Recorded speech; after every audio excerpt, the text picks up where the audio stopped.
we're going to be taking a look at this book, and it is a book about stories, really, divine stories of the Yahweh Sisterhood, and we're going to spend a little bit of time with Michelle Medlock Adams and Gena Maselli. Welcome to the program, girls. Hey, how are you? Great to have you, Michelle. Thanks for joining us again. Good to have you. Okay, let's start out with the big one.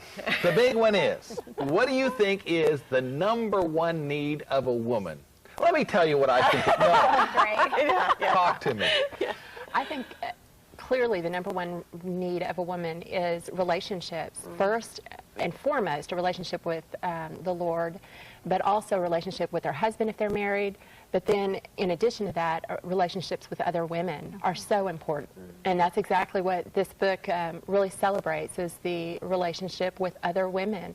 Relationships with women that are blood relatives, mothers, sisters, but also friends and prayer partners, and just women of all different relationships. Now, why do you need all these relationships? Guys just need to call somebody to golf with, but other than that, relationship, what happens in this relationship, Michelle, that's missing, that would be missing if I didn't have a relationship like this? It's funny that Gena and I were called to do this book. I say called because when I got the idea for the title, I'd seen the Yahweh Secrets of the Yahweh Sister. That was a different thing with Sandra Bullock. And God dropped the title into my heart, Divine Stories of the Yahweh Sisterhood, kind of a takeoff on that. But I didn't really know what to do with that. So I called my best friend Gena and I said, hey, God gave me this title. What do you think we should do with this book? And she said, I don't know exactly. Let's pray about it. Well, Gena decided to make it a compilation book and include stories from women all over the world. But what was so funny is that the two of us are really good friends, but we didn't have like a whole lot of women friends, like, because women can be kind of mean sometimes. So Really? Yeah, we know this, didn't we? And so we would laugh. We'd be like, okay, well, it's so funny that God would call us, because that's sort of been a challenge where we just had maybe 5, that you could really count on. But as we got into this book, it was just, I think that's why God calls imperfect people, because we learned so much about how important they really are to us. I mean, it's kind of like the sisterhood. I mean, you can get into that. But what we discovered was it's the people that have been that fabric through your life that have, you would not be who you are in Christ Jesus had it not been for them. They've taught you about life, words of wisdom that they've given you, not just the timeless advice, but also just the support. They really are a reflection of who Jesus is. So you're talking about someone who's significant in your life. Not I have 100 friends. No. We're talking about 1 or 2 or 3 people where you really know this person. They really know you. They get it's you. that kind of a relationship. Flaws and all. That's right. Absolutely. Like we get each other flaws and all, and whether it's your sister or your cousin or your mom, or there's a chapter about moms and daughters that you would really like. I think that those all take on different relationships, there's different keys to each one of those, but every one of those we have to have. When they just had, Gena and Chris just had a new little girl, and there was a few months where we just didn't get a lot of time together because she's got a baby. Right. And I would call and I'd say, Gena, I need my Gena fix. Can my girls watch your daughters so we could get together? I mean, you need each other. We have to be there for each other through good and bad times. Okay, but from a guy's perspective, watching this, what happens here? I mean, what is so significant? What is so special about this relationship that takes place there that, for example, doesn't take place like here? He just wants me here. Like this. What more could Jenny want, is my point, other than me just saying, hey, dear, how are things? Fine. Okay, good. Let's go on. I think, women, there's something special about the relationship that happens between women where we can just encourage one another. And it's not just through the difficult times. It's also the humor.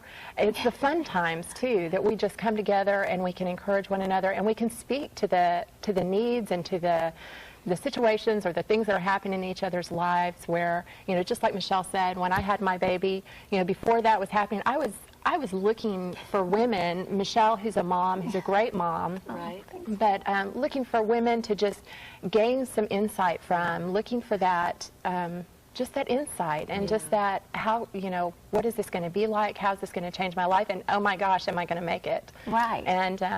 And those women that spoke into my life there, whether it was my mother-in-law, whether it was my close friends, like Michelle, they were able to speak something into my life that my husband, as much as I love him, as wonderful of a man as he is, was just not able to speak. What's really interesting, just even as you were talking, Jeannie, the sense of I was asking her about what she would do and guys don't do that. Like you guys will get together and say, what do you think I should do about this? And how would you handle this? And guys don't do that. We don't say, listen, guys, what do you think I should do about this? And what color do you think I look best in? And, whatever. Guys don't do that, but women talk about issues of the heart.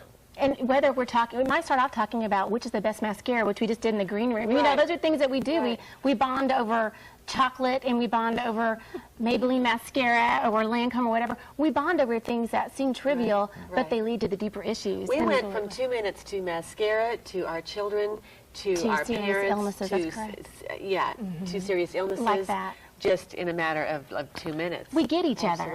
It is truly a sisterhood. It's a Yahweh sisterhood. I mean, the Bible speaks to that the older women should mentor the younger women. And I think it's not just the older women speaking to the younger women's life, which is so important. Like my mother's wisdom, I mean, it's priceless to me. Okay, so Michelle, here's somebody watching today saying, okay, I think you're right. There's a longing in my heart for what I see, the excitement between the two of you about your relationship, but I don't have that. What do? Do you invite somebody into your life? How do you go from where I am today to where I want to be tomorrow? I think first and foremost you need to pray. I really think you need to ask God because I've been at that place in my life. When I first moved to Texas, I didn't have close friends. I had left college. I was a newlywed. I didn't have close friends, and I really remember crying out to the Lord saying, God, I am lonely. I need a girlfriend. And he answered that prayer. It was only, I think it was maybe a month later that a woman, she just came and we worked in the same department. And it was like she walked into my life like we'd known each other forever. And we're still friends today. In fact, she's one of the women I talk about in the book. And so I really think pray, but also put yourself out there. I think it's so easy in our lives now to get so busy. We get caught up with taking care of our kids, with taking care of our families and our husbands. We get caught up in our jobs and all these things, and we forget. We forget to just put ourselves out there. And one of the stories that I share in the book was I went to a seminar it was one of those professional improvement seminars.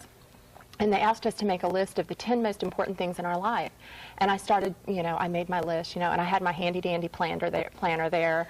And I started making my list, Miss Efficient. And I noticed that friends were right there close to the top of my list. And yet, I honestly could not remember the last time I had made time for my friends. Wow. And it was at that point, that was a turning point for me, when I decided to start getting together, to stop making excuses for why I couldn't, I've got to do laundry, or I've got to, something important at work, so I can't go out for dinner, or I can't meet for coffee, or whatever it is. And I just decided to just make the time. And it takes an investment. I think you have really hit the ball on the head here, because it is so important for women to reach out, to get advice, to get encouragement from other women. And yet we have such a tendency, if there's a number one weakness, it's our busyness. That's right. And we get so clouded with our family and trying to please everyone and make sure every child gets to the right place at the right time, and our husbands are okay, and then there's a good dinner on the table. And the house is clean. And the house is clean, absolutely. That I know I've felt the deceiver come into my life saying, you don't need that. What you need is to take care of your family. Correct. That's what you need in your life. And you're so right. They have to go past the superficial acquaintances that we have too. I mean, there's a lot of people at work that you might have lunch with, and you might be able to talk mascara, but you can't move into the, my mother has a serious illness, can you pray with me? Would you please pray? Those relationships they truly are rubies. They're precious gems in our lives. And I think, like, I have friends from my very first day of kindergarten, no kidding. I have a friend named Angie Massett McCullough. And my mother, I wasn't sure how to make friends because I was the youngest in our family, and there were no children in our neighborhood, and so my best friend was my dachshund Penny. How sad is that? And so I didn't really know how to make friends, and I went to kindergarten, and my mom said, just go up and introduce yourself and tell them your name and see if they want to be your friend. So day one of kindergarten, I've never been shy. I went up to Angie, I said, hi, my name is Missy Medlock. That was my nickname, Missy. Hi, my name is Missy Medlock. Would you like to be my friend?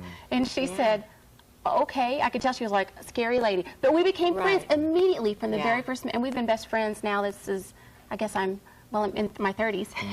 And we've gone through marriages and babies and deaths in the family, all that. We may not talk for 6 months. I was home in Indiana for Christmas and didn't get to see her because we both had family functions going on, but we can pick up right where we left off. And those are those relationships you have to nurture, and even if you don't see each other more than a couple of times a year, there's that bond it's just unbreakable. But you have to work at those. Those don't happen overnight. You have to make an investment.